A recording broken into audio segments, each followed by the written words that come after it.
Olha, a gente vai falar sobre algo que tem aparecido muito às vezes, não só de forma pública, mas no meio das relações entre médico e paciente, que é o erro médico. Como é que a gente pode caracterizá-lo? De quem é de fato a responsabilidade, principalmente quando o assunto toma um destaque muito grande? Nós temos um aumento expressivo no número de ações judiciais que buscam reparos para uma relação que não fora muito bem entre médico e paciente. A coisa é sempre muito difícil, mas você sabe quais são os seus direitos nesses casos? Havendo a comprovação do erro, você sabe o que fazer para responsabilizar? Será que o médico pode ser responsabilizado? Quais são as provas que um paciente poderá reunir para demonstrar um erro médico? Olha, essa é uma conversa que vai acontecer em episódios. Trata-se de um tema extremamente delicado, um tema não muito compreendido, que precisa de muitas explicações, porque há responsabilidades de parte a parte. Eu estou aqui com um advogado, administrador de empresas, especialista em direito médico e da saúde pela Faculdade de Direito de Coimbra, uma faculdade portuguesa, o Dr. Juliano Pessoa, para que a gente possa compreender didaticamente o que é o erro médico e, claro, das suas manifestações. Dr. Juliano, é um prazer tê-lo aqui. Um bom dia. Bom dia, agradeço o convite e a oportunidade de falar para os seletos ouvintes da Rádio CBN de um tema tão relevante e tão atual na sociedade em que vivemos atualmente, né? Doutor, como é que a gente caracteriza um erro médico? Olha, de forma bem didática, a atividade médica ela é pautada em protocolos, na literatura médica, nas evidências científicas, nos estudos científicos, e o médico, em toda a prática e todo ato que ele vai realizar, ele deve seguir esses protocolos. Ou seja, qualquer ato em desconformidade com a boa prática médica, ou seja, seguindo esses protocolos, essas determinações, né, pré-existentes, seja por ação ou omissão, que tenha potencial de causar um dano à saúde de outrem, é caracterizado como um erro médico, né? Então, quer dizer, os protocolos estão aí.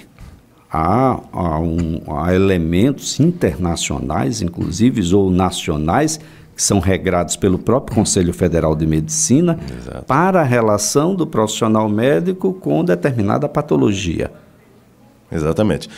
Por exemplo, se ele vai realizar um procedimento cirúrgico, uma intervenção cirúrgica num determinado paciente, existem protocolos a serem seguidos naquela prática, né? Então, ele não pode fazer de qualquer forma, né? Então, esses protocolos devem ser seguidos, né? A medicina é baseada na ciência, nas evidências científicas, na literatura médica, e existem protocolos a serem seguidos, e alguns, inclusive, rígidos, né? Então, se o médico sai desse protocolo, né, ou seja, por questão de imperícia, de uma tecnia dele, uma ausência de conhecimento dele daquela prática, e ele causa dano, mesmo que não intencional, isso é caracterizado como erro médico.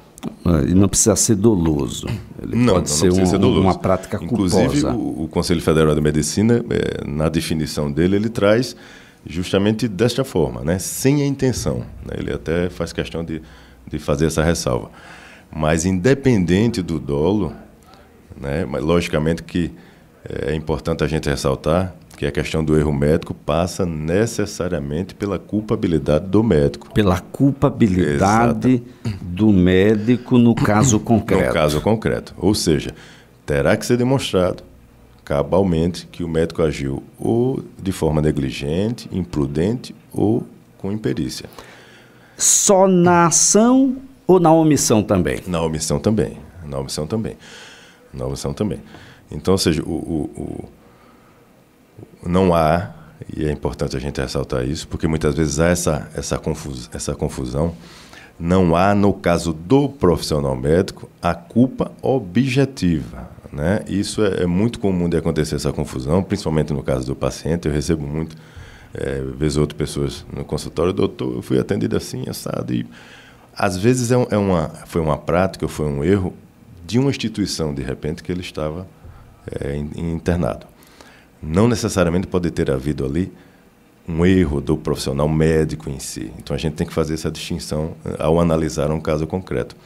Se o erro engloba a instituição, aí sim nós estaríamos tratando de uma responsabilidade objetiva da instituição. Objetiva. Objetiva. A direção médica entra nessa situação, porque sempre existe um diretor médico. Ele atua como médico ou como administrador? Ou direção médica é uma atividade médica?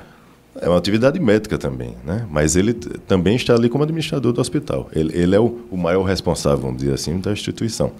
Então, no caso da instituição, e é o que a gente mais enxerga nesse aumento, nessa dimensão que se ganhou das ações judiciais, é muito mais o aumento contra as instituições, né? Justamente por isso, como por se tratar de uma relação de consumo, então é muito mais fácil, inclusive de se comprovar, você atacar, entre aspas, a instituição. Por quê? Você precisará demonstrar o dano que houve e o nexo de causalidade dele, apenas.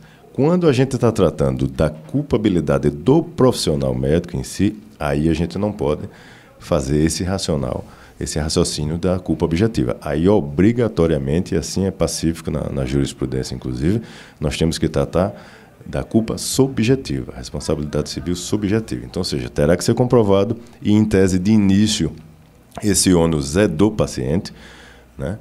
Terá que se comprovar e demonstrar que, na prática médica, aquele médico agiu ou com negligência, ou com imprudência, ou com imperícia. Aí sim, nós poderemos falar da responsabilização deste profissional. Isso, de uma certa forma, vulnerabiliza, dificulta a ação, porque normalmente o paciente é alguém que desconhece a prática. Isso. O que é que eu recomendo, por exemplo? Eu lido muito com esse tipo de demanda e quando é para se tratar do caso do lado do paciente, o que é que eu recomendo? É importantíssimo. Se a pessoa está acometida por alguma patologia, está internada em alguma instituição e surgiu alguma situação que ele enxerga como estranha, vamos dizer assim, é importante que ele busque auxílio, né? Que ele busque um profissional, que ele busque um profissional externo, ou que ele busque a ouvidoria daquele hospital, que ele busque esclarecer aquilo ali para que ele tenha, de repente, algumas precauções a partir de então, para que amanhã ele possa, pelo menos, ter subsídio para demonstrar. Porque alguns casos são mais evidentes, isso, né? Eu entro para fazer uma cirurgia de apêndice e saio sem um braço, por exemplo. Exato. Aí a gente tem esses são mais grosseiros, digamos assim. São mais grosseiros, mas outros nem tanto. Imaginar aqui uma situação onde um médico que está na ponta, um médico assistente, pede para que seja internado determinado paciente e prescreve determinada medicação. Alguns hospitais e alguns planos de saúde associados a hospitais só permitem que isso seja feito se ele estiver na condição de internado. Determinados medicamentos só podem ser administrados uma vez que ele esteja numa condição de internado. Se a direção médica não permite a internação, ele não vai ter o medicamento que fora prescrito pelo médico assistente. Mas o médico assistente não deve ter a palavra final? Ou alguém acima pode ser, nestes casos, nesses procedimentos, acima de uma decisão do médico assistente? Eu diria que esses casos assim, mais peculiares, vamos dizer assim, é importante que a gente analise caso a caso. Caso a caso. São esses casos. Eu quis fazer isso para fazer um contraponto de como pode ser tão complexo e como pode ser tão grosseiro. Exato. Porque quando a gente pega alguns casos mais peculiares, se a gente faz uma linha reta, genérica, a gente termina não levando em consideração algumas nuances que circundam aquele caso, que pode autorizar ou desautorizar determinada prática. Então, por isso a importância de que, um caso desse surgindo, se busque um profissional que atua nessa área, que mexe com isso, que tem, porque assim, não é só o conhecimento jurídico, né? É conhecer um pouquinho também da dinâmica da categoria, da dinâmica do profissional médico. Então é importante que se conheça um pouco disso. Não é só conhecer da parte jurídica, né? A parte jurídica está aí, está posta, mas é importante que a gente conheça também um pouco das nuances que envolvem a atividade médica, né? Por exemplo, uma coisa que a gente se depara muito, às vezes, é com a percepção de erro médico e que necessariamente não foi. Existem, os seres humanos são distintos, né? Eu tenho um organismo, você tem outro organismo, e às vezes eu reajo a um procedimento de uma forma, você reage de outra.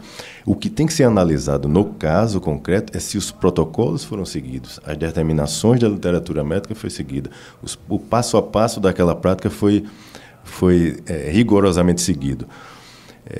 Porém, a medicina, assim como o direito, não é uma ciência exata. Não existe fórmula matemática para todos os procedimentos.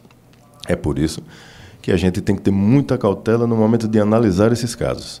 Primeiro vai se verificar se foi seguido o que tem que ser seguido. E aí a gente analisa toda a documentação, analisa se o prontuário médico é importantíssimo nesse Imaginando momento. Aí, doutor Juliano, de que houve a comprovação do erro, esse médico poderá ser responsabilizado e de que maneira? Sim, sim. Ele poderá ser responsabilizado, inclusive, em 3 esferas.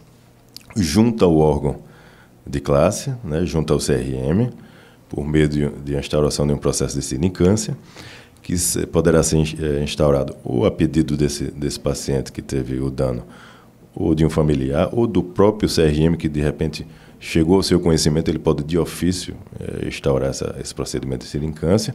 Ele poderá também responder na esfera cível, ou seja, esse paciente poderá demandar o profissional pleiteando uma reparação do dano causado e também, a depender do caso concreto, na esfera criminal.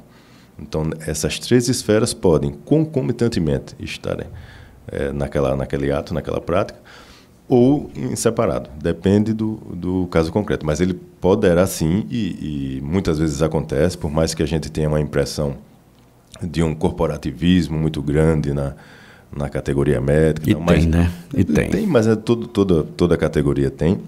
Mas eu já acompanhei alguns julgamentos e os julgadores tentam, e muitas vezes são extremamente rigorosos, analisando o que está ali posto de prova documental. O médico, por óbvio, tem a oportunidade de se defender, de se manifestar, e é julgado com base no que está ali. O que acontece, às vezes também, e aí é importante que eu faça esse contraponto, até para esclarecer a população, é que o paciente mudou muito. A tecnologia trouxe aí um paciente novo, né, mais bem informado, ele está mais atento às novidades. Isso é muito bom, né, porque também exige do profissional que esteja rigorosamente ali fazendo a prática da sua atividade de maneira correta. Mas, por outro lado, o paciente também se transformou numa pessoa um pouco mais imediatista, vamos dizer assim. Ele chega muitas vezes no consultório médico querendo ele dar o diagnóstico. Dar o diagnóstico. Né? Ele quer que o médico... Há muitas promessas também. A ciência deixou de ser assim tão imprecisa e passa a ser uma relação de consumo. Na hora do pagamento você é um consumidor, na hora que as coisas não dão muito bem, você é um paciente. E aí a medicina termina não sendo uma ciência conclusiva em determinados casos. Boa parte dessas demandas não era para ser demanda, né, doutor? Talvez a nossa formação médica, uma formação muito distanciada daquele cidadão que vai ser o paciente desse médico um pouco mais adiante, essa distância parece que se mantém na relação quando ela se materializa.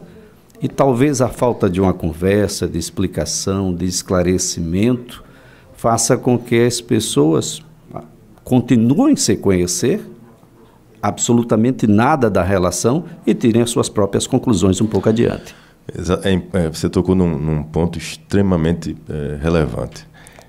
Eu sempre digo isso quando eu estou, principalmente com os clientes médicos. É importantíssimo que o profissional fique atento ao que a população e a sociedade moderna hoje exige, ou seja, uma medicina humanizada. Né? Humanizada. É importante que as instituições de ensino também propaguem isso, né? Porque se isso também não for propagado, não for estimulado na formação daquele profissional, Se ele não tiver consigo, é difícil que ele desenvolva, né? Então, eu acho que isso, as instituições de ensino também têm um grande dever aí e uma obrigação de propagar isso, de estimular essa visão humanizada na medicina. Então, não é só, infelizmente, a gente percebe, às vezes, nos mais novos, né, nos mais jovens, aquele anseio de estar no mercado de trabalho, na busca por ganhar bem, por produzir, por trabalhar, por construir o seu futuro. Isso tem que existir, lógico, né? Mas é preciso também se enxergar a missão, né? E o médico, acho que tem muito isso, talvez até mais do que qualquer outra profissão, na missão dele enquanto trazer o bem para a sociedade de uma maneira geral. Há muita nessa distância, bom, talvez se a relação fosse mais ou menos assim: olha, nós estamos fazendo tudo pelo paciente, vocês não tenham dúvida de que é algo grave, de que pode acontecer também aquilo que a gente não deseja, mas nós estamos empenhados, estamos imbuídos, estamos fazendo os exames, os procedimentos. Falta isso, doutor? Parece-me que se tiver isso, se o inesperado ocorrer, era algo previsto por todos, mas a desinformação talvez leve a uma separação um pouco maior. Eu diria que falta e muito em alguns casos. Assim, a relação e a comunicação tem que ser mais harmônica. E tem, né, que ser do médico. Exatamente, tem que partir do profissional. Do enfermeiro, do assistente. Tem que partir do profissional. Ele é o capitão, vamos dizer assim, da equipe ali. E outra coisa, e aí a gente já cai num ponto muito importante também, né, que é a questão do consentimento livre e esclarecido por parte do paciente. Né? É dever do profissional médico oferecer essas informações, trazer essas informações para o paciente. E é direito do paciente, por outro lado, obter essas informações para oferecer o seu consentimento. Né? Então, isso é um tema extremamente discutido hoje em congressos nacionais e internacionais, a questão da autonomia, da preservação da autonomia e da autodeterminação do paciente. O médico não pode interferir nisso. Isso é direito do paciente. Então, ele tem por obrigação, e o Código de Ética assim prescreve, por obrigação ele tem que prestar uma boa e adequada informação. Não é ele sentar com o paciente, passar meia hora trazendo inúmeros termos técnicos, rebuscados, e o paciente não entender nada do que ele falou. Não é sair de lá pior do que entrei. E com as minhas conclusões. Exatamente. Tem aumentado o número de processos aqui no Estado? Aqui dados oficiais que eu tive acesso a última vez, o CRM recebe aproximadamente entre 100 e 120 denúncias, tá? Aqui em Alagoas. Mas isso não quer dizer que essas 100, 120 se transformem em processos. Tá? Existe um percentual aí que eles estimam de 20% dessas denúncias, entre 100 e 120, 20% se transformam num processo dentro da instituição. E aí a gente, terminando esses números, nesses dados, indo para aquele ponto que eu ressaltei lá atrás, né? Essa questão da informação não adequada, desse ruído na comunicação, né? De não se sentar, não se esclarecer, causa uma percepção de dano ao paciente, ele vai em busca de querer justiça na visão dele, e muitas vezes são casos, a grande maioria, não tem substrato, não tem substância para se transformar num processo, sequer num processo administrativo. Né? Sequer no processo disciplinar, no próprio Conselho Regional de Medicina. E muitas vezes existe também meio que uma banalização das demandas judiciais. Então é importante, aí eu trago para a minha categoria, né, para a nossa categoria de advogado, é importante que os colegas tenham também essa responsabilidade, né, de analisar o caso concreto com muito critério. A gente está tratando, queira ou não queira, de um profissional que estudou muitos anos. Qualquer demanda jurídica em face de um profissional, isso interfere de maneira séria na vida de qualquer pessoa. Então é importante que nós tenhamos a responsabilidade também de analisar o caso concreto para ver se aquilo ali, se aquele caso, de fato, tem robustez para se transformar numa ação judicial, para que a gente não tenha ações aventureiras, vamos dizer assim. Agora, muito importante destacar que boa parte dessas ações ocorrem por culpa do profissional médico, e não foi pelos procedimentos que deixaram de ser realizados ou realizados erroneamente, pela relação muito distante que tem para com o seu paciente. Antes de ser um consumidor, é um paciente que tem, se é pai, tem mulher, tem filho, se é filho, tem os desesperos todos de pai e de mãe e de todos os familiares, muitas vezes indesejados dentro das unidades hospitalares, mas é preciso que a gente faça uma transposição para a posição dessas pessoas. Sem informação, fica sempre mais complicado. Eu acredito que se essa relação fosse mais clara, mais transparente, colocando os riscos e as possibilidades, e todos dentro do mesmo barco, remando para o mesmo lado, a gente talvez diminuísse significativamente o número de problemas e de questionamentos dos familiares. É isso aí. E você toca em outro ponto crucial. O paciente, assim como os seus familiares, naquele momento ali, naquela circunstância, eles estão extremamente fragilizados. E o profissional médico não pode deixar de perceber isso. Não é só porque ele é questionador, porque ele reclama. Não é isso que ele tem que perceber. Ele tem que ter empatia com aquela pessoa. É um ser humano que está ali, né? Então, antes de tudo, tem que ser preservada a dignidade da pessoa humana. Então, é direito dele e de seus familiares obterem informação sobre a saúde, sobre o tratamento, sobre os próximos passos do tratamento, qual é o planejamento que aquele profissional fez para aquela patologia, para buscar a cura, ou a melhora, ou melhorar a qualidade de vida, enfim, o que seja. O médico não pode deixar de observar esse ponto. Olha, nós estamos aqui conversando com o Dr. Juliano Pessoa, advogado e administrador de empresas, especialista em Direito Médico e da Saúde pela Faculdade de Direito de Coimbra, em Portugal. E olha, a gente vai, em outros episódios aqui no CBN Maceió, destacar alguns pontos, aqueles que são mais visíveis dentro dessa relação, para que a gente possa ter um ambiente um pouco mais pacificado. Há um reclame muito grande de médicos contra médicos. Médicos que estão na ponta, os médicos assistentes, que determinam, porque assim o Conselho Federal de Medicina designou, de que é uma determinação de determinados procedimentos e administração de medicamentos que terminam por uma questão, seja lá que questão for, não sendo realizado. E aí, como é que fica essa questão? Resposta no nosso próximo encontro com o Dr. Juliano Pessoa.